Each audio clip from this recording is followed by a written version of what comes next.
ఏ కారాలు కన్నయ్య? బుడ్డ కారాలా పెద్ద కారాలా?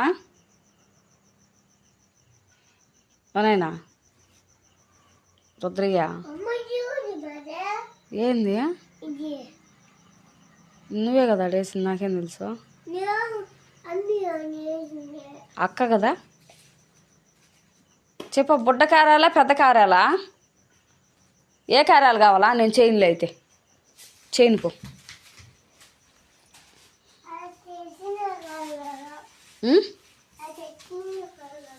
ఇంతకుముందు ఏ చెప్పింది నువ్వు? పెద్ద కారాలా?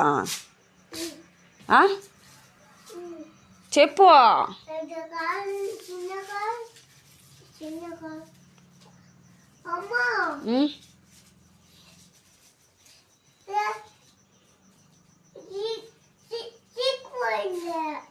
చిక్కుపడిందా? పోతుందిలే.